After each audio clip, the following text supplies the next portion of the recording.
It's about being seen and heard and understood. And it's, you know, it's so overwhelming we could just give up. But I think it's for each of us to pick our lanes and say, okay, I'm going to contribute over here. So there are people out there like Esther Perel, for example, who's helping people figure out how to be better at relationships so they can feel safe in their relationships. That's her lane, contribution to the greater good, to that vision. You know, I've picked organizations and how we teach leaders to do that. And at the same time, I'm working in modernizing and evolving policing in America, because my goodness, we need it there. And so these are the lanes I've chosen and to put my energy. But at the end of the day, like any good cause, we need people from every aspect of society to contribute and do their part, even as individuals ourselves, to contribute to that. So I'm fully aware that it's an ideal, but as I said before, I'll die trying. Yeah, I love that. And I'd like to maybe go into this ideal state and maybe referencing it back to leadership. You know, it's like, or an influencer. I don't love the term influencer, but that's a big buzzword in the world, right? So there's this like one day when syndrome. One day when I have 2.5 million followers, one day when I get to lead a large group of people. And when you hit that one day when, there seems, typically we all go through it, to be like a come down period. Have you yourself gone through any come down period? And how is it that you came back from that come down period? Well, I reject the notion of the one day when. I think it's nonsense. You know, if I get elected to this position, then I can help people. Well, if you lose your election, you can still help those same people. You just do it a different way. You know, one day when I'm a multimillionaire, then I'll give to charity. But so if you never become a multimillionaire, you'll never give to charity. You know, one day when I have 2.5 million followers, you know, then I'll be able to do good. So you can't do good before that. Like, I think it's an absolute cop out. And I think it's actually more selfish than selfless, you know, because if you're selflessly driven, if you're servicely driven, you take the cards you're dealt and you play them and you do the best you can. And if the only people you can serve are 6 people around you, then you do it. Right. And I think it's a selfish drive, because those numbers that they're picking, like when I get elected, when I reach 1 million followers, when I become a millionaire, they're only about one thing, and that's you.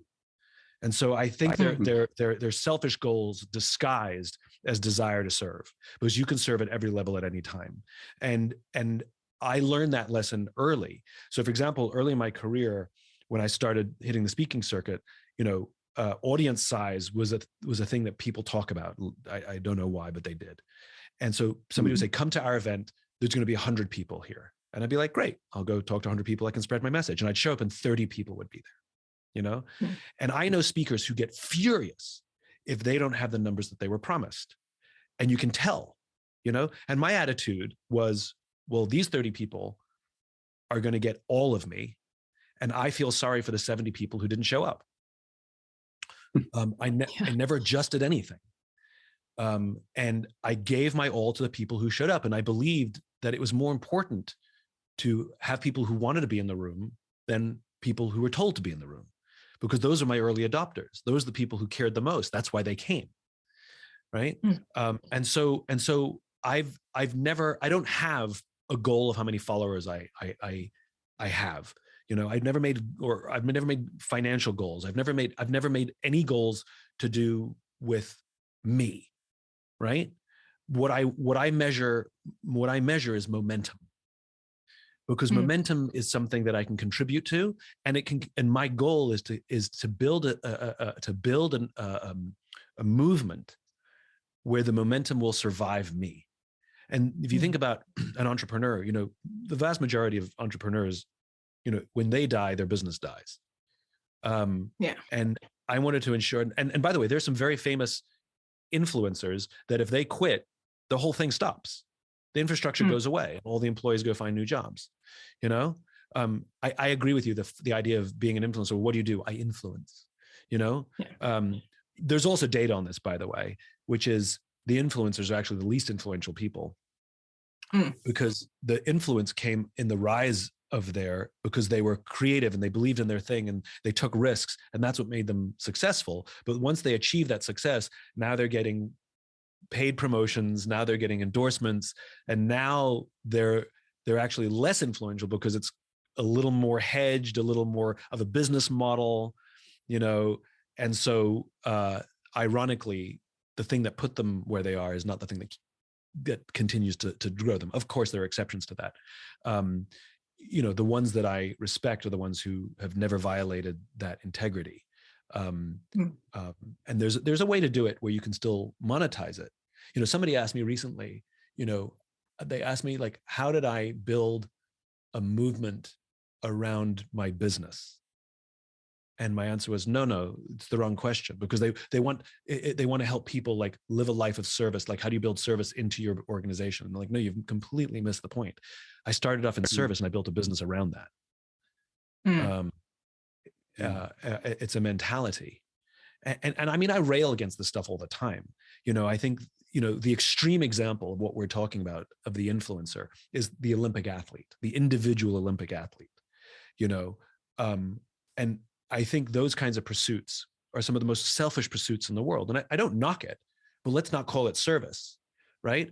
And, you know, they interview these Olympic athletes and they say, you know, why'd you do it? And like, I did it to inspire all the little boys and girls so that they can achieve their dream. Nonsense, absolute nonsense. On all their vision boards, are gold medals and trophies and standing on podiums. There are no pictures of little children on their vision boards for their lives. It was a selfish pursuit that Lucky Strike Extra happens to have an impact on other people around you. But that was never the motivation. The motivation was to put me on the top. And to your point, that's why you have the depression when you get there, right? I have friends who, you know, from their little girl, little boy, all they did was dream of being on Broadway. And they took risks. And it's like the dream to be a gold medalist, the dream to get the Olympics, the dream to become a millionaire, the dream. And you take risks and you sacrifice and you give up holidays for that dream, and you work late hours and you lose relationships, all these sacrifices for that dream. And then you make it to Broadway, you become a millionaire, you make it to the Olympics, you build, and you're completely, there's nothing, because you spent your whole life in pursuit of a selfish, finite goal that once you achieve it, you actually don't know how to set the next goal. Is it 2 million? Is it 3 million? Is it 4 million? You're just moving the goal line is all you're doing, which is not an infinite game, which it's just a set of individual pursuits. And the irony is if you saw those goals as in service to something even bigger, you wouldn't have that crash, right? Curtis Martin is a Hall of Fame American football player. And he, unlike most professional football players where their dream was to get to the NFL, that wasn't Curtis's dream. He came from a very, very abusive, destructive home. And his mother just wanted him to stay at school to stay safe because his friends were in gangs and things like that. So she sort of pushed him to enroll in high school sports. And he was good at it. And he realized that when he got better at it, when he worked hard at it, he got more rewards and he got more adulation, right? Of course, around the school, he won the game, right? And he recognized that when you get adulation, you get influence. So it's very interesting. It's very consistent to what we're talking about. You start putting out messages on YouTube or social media, whatever, you get followers, adulation. It's what it is, right? And he didn't think, how do I monetize that adulation? He didn't think, how do I grow that adulation so I can feel better at myself, or one day when. He said, hold on. If people are interested and will listen to what I say, and I can help people be a force for good, the more adulation I get, the more I can be a force for good. Okay, I'm gonna keep doing this.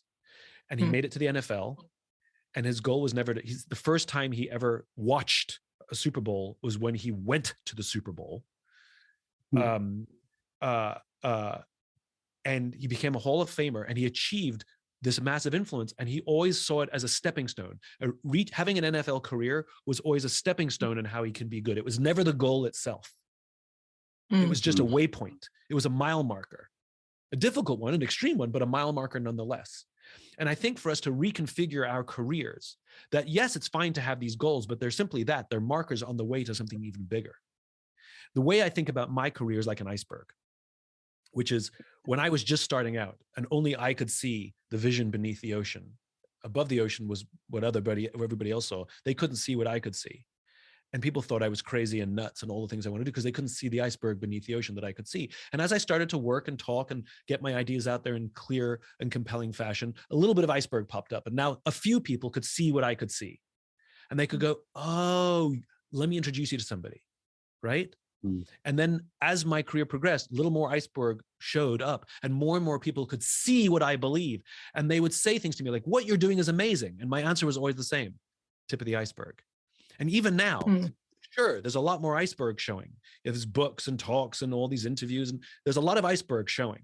And people will say to me, oh, Simon, it's amazing what you've accomplished. And I always say the same thing, tip of the iceberg, because the amount of stuff to do that's beneath the sea that no one can see yet because I haven't achieved it yet, because the movement hasn't advanced it yet, is so much bigger than what's above the ocean, that it reminds me that no matter what I've achieved, I'm more focused on under the ocean than over the ocean. And I think the problem with all of these one day when is you're preoccupied with what's sticking above the ocean and you've forgotten what's beneath or neglected it entirely.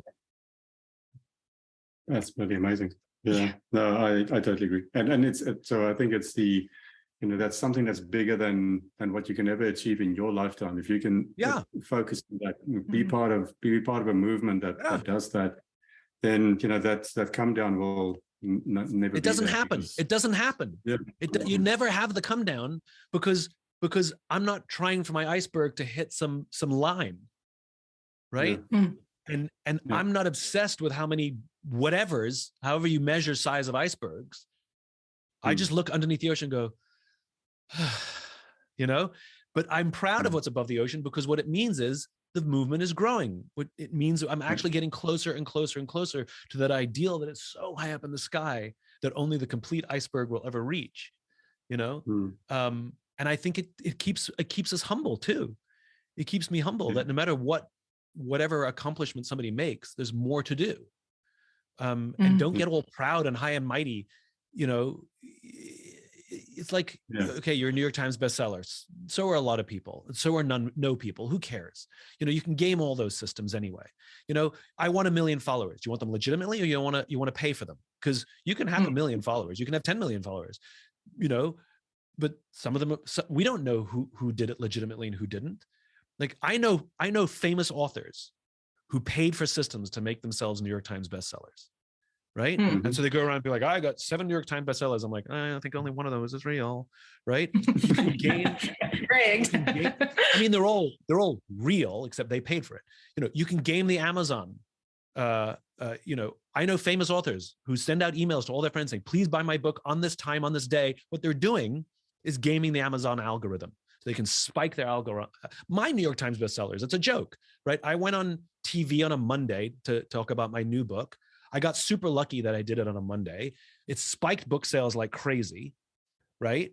And by the time that the New York Times list came out, I was on the New York Times bestseller list.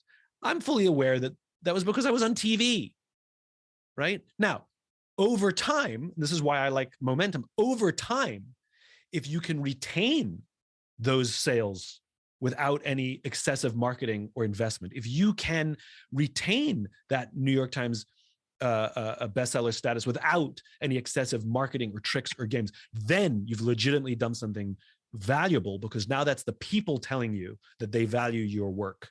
That's not you gaming the system, so you can tell everybody else how valuable your work is.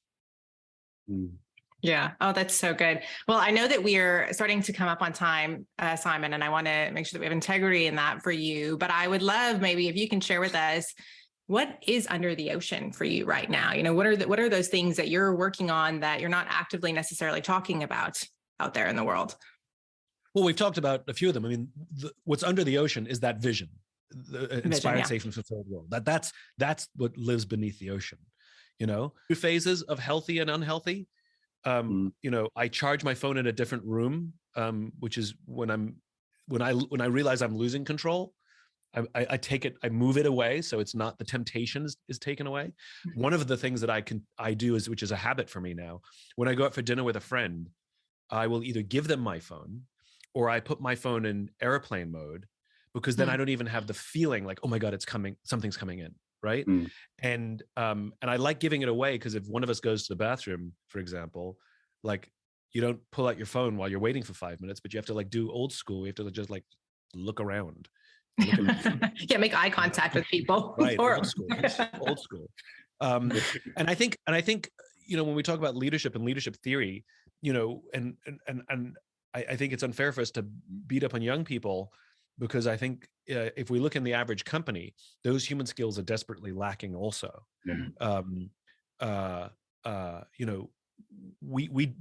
Most companies are pretty good at teaching hard skills. You have to, like, if you're going to be an accountant, I have to teach you how to do accounting, but we're pretty crap at teaching human skills, things like listening, active listening, things like how to have effective confrontation, how to have difficult conversations, how to give and receive feedback. We're not teaching these skills, and we're definitely not teaching them as people are getting promoted. The irony being that as you're getting promoted, you're actually doing less of the hard skills and more of the human skills, and we're not teaching how to do it. So we didn't expect you to know how to do accounting without any training. How can we expect you to be a leader without any training? And I think companies, we didn't do a good job of it in schools. We didn't do a good job of it in universities.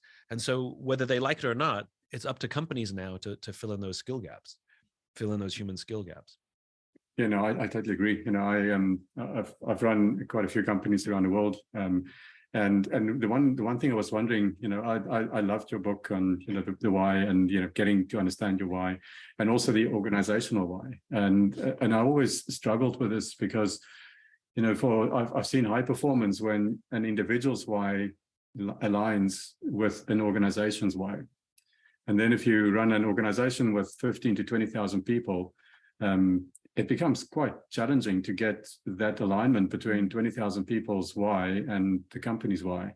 So I always wondered, if one day, if I talk to Simon, I want to ask him that question, because I've been struggling with that for 32 years. So what's very important is, culture is one of those things that's usually neglected until you have to focus on it because something breaks, right? And when companies are small, you can kind of get away with neglecting it, because companies are usually started by a couple of friends, and their early hires are a couple of their friends. So you have instantaneous values alignment, and you all kind of get along and kind of share the vision. And because the founder or founders are there, and you have constant contact with them, human being stuff, you can kind of get it because we're around the person who has the belief. And scale is what breaks things, almost always. And so the sooner that an organization can articulate its why, the more solid and permanent it will be. And you don't have to wait for those speed bumps to then realize, oh my God, we've hired a bunch of people who really shouldn't be here. They're, there's no values alignment here. They're just good at their job, but they don't actually believe what we believe, and et cetera. And then what ends up happening is when you're at scale, and the why is clear, it serves as a filter. It serves as because everybody inside and outside the organization knows it. It allows it's only people who want to be there will come in, and people who don't feel like they belong will self-select out also. So I'll give you an analogy, which I think I wrote about it in Start With Why, actually. It's called the celery test. It's just a metaphor. We're constantly being given advice on how to run our organizations or live our lives or whatever it is. And it's like going to a dinner party and you meet somebody and they give you perfectly good advice based on their own experience or their own data. So for example, they'll say to you, in this economy, you have got to invest in Kit Kats. I'm telling you, we've done so well with Kit Kats, you need Kit Kats. And somebody else says to you, we've had so much success with soy milk. You have to use soy milk. And somebody else says to you, it's all about M&Ms. We're telling you, like, look at the data. The M&Ms are the thing you want to use. And then somebody else says celery. It's all about celery. So all good advice from all smart people. And you go to the supermarket, and the question is, what do you buy? And so you buy everything. You spend a lot of time at the supermarket. You spend a lot of money at the supermarket. If you're resource constrained, you have to take guesses, which is even harder. You may get some value out of some or all these products. You don't really know. But the worst part is when you're standing in the line, when you're standing in queue to check out, you've got M&Ms, you've got Kit Kats, you've got celery, you've got soy milk, and no one can see what you believe because you bought everything. Mm. Now let's imagine you know your why. Your why is crystal clear, and the why is to always be healthy and protect the health of our bodies, right? You know that. And so now you go to the same dinner party, you get the same advice, and which products do you buy? Super easy. You only buy soy milk, you only buy celery. Those are the only ones that make sense, right? You spend less time at the supermarket, you spend less money at the supermarket, you're guaranteed to get value out of those products. And when you're standing in line with only celery and only soy milk in your arms, everyone can see what you believe. And people can come up to you and say, hey, I see that you believe in being healthy, so do I. Congratulations. That's called a customer or an employee who was attracted to you simply because you said and did the things you actually believed. But if you notice, the most important part in that little metaphor is that when I said the why, you knew which products to buy before I said it. And I'm the founder of the company, just trusting my gut with all my decisions. But you, my partners, my co-conspirators, wherever you are, employee number 550, right? You knew exactly what to do without me being in the room. And that's called scale. And that's why great organizations are really values-based organizations, because we all kind of have a sense of what right is. We kind of know the direction of the organization. You know, you go work for Richard Branson, you know, you can make a decision without Richard being there, you know, because it's built in, and you know what he stands for. One of my favorite stories about Apple, I got to go visit the campus and stroll around with the Apple historian. And he would say that people will come, these very fancy engineers from Google or Facebook or wherever they came from, and they'll stand there with pride now that they've got a job in Apple. Like, do you know what I built? You know, I was responsible for this at Google, and I was responsible for that at Facebook. And the folks at Apple look at them and go, we don't care what you've done. We only care what you're going to do. And if you know the culture of Steve Jobs and Apple, you know, it was a hard place to work, but the people who worked there, they will say that they got pushed harder than they've ever been pushed, and they did things that they would never have done if they didn't work at Apple. Because that was Jobs. Jobs believed that people had more in them than they gave them on a first draft, you know? And again, it's not good or bad. It is what it is, and it's great for some people and not great for other people. But you knew what you were getting when you walked in the front door. So you couldn't complain that you kept getting pushed to do more and more, because that's what you signed up for. And the people who loved it. And we saw the results, that the innovation that came out of that organization was astonishing.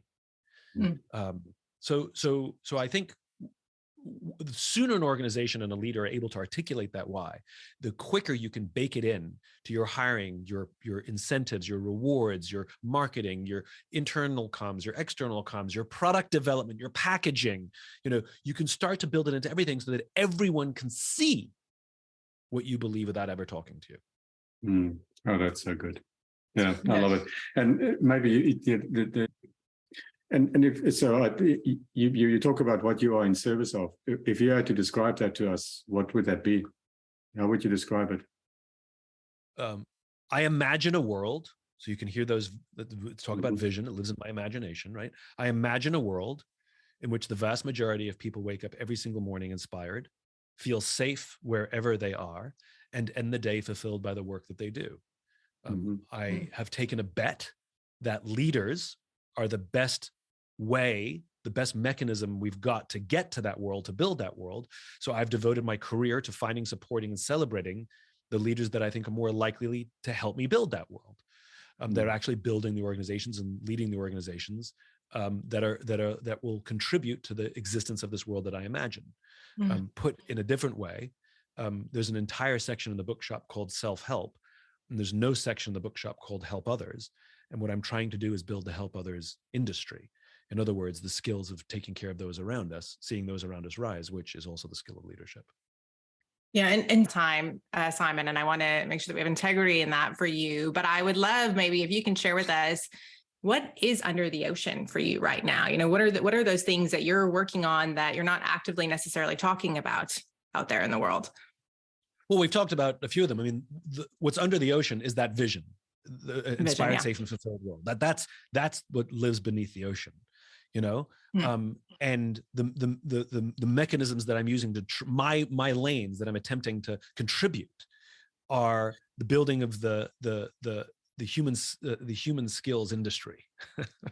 You know, that's the leadership work, that's the books, that's the all the courses online. All of that stuff is all about teaching people human skills so we can take care of each other, the take care of others industry, right?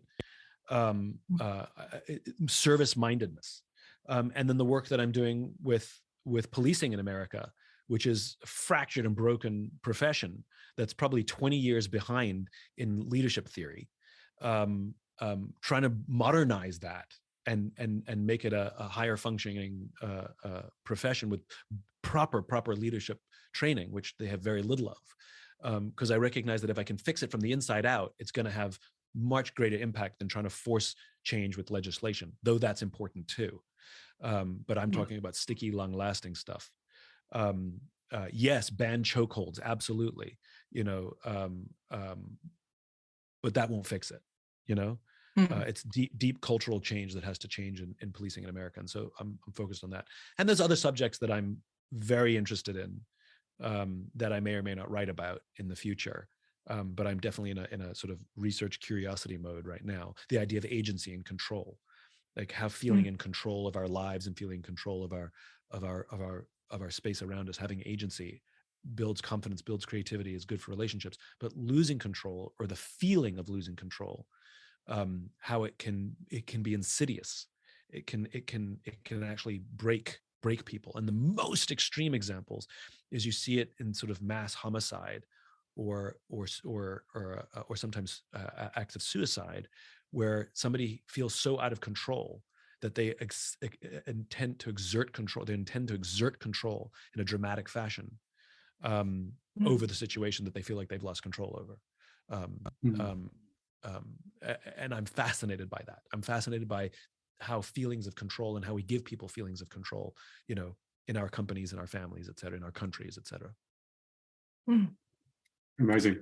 So, Simon, thank you so much. It was absolutely amazing conversation. I really appreciate your time and also your insights. And you know, you've got a follower in your movement in me. So you know, I'm doing my piece on the mining industry to create that same type of safe space and the culture of you know, making a better world and making people feel excited to go to work every day. So yep, you've got a follower in me.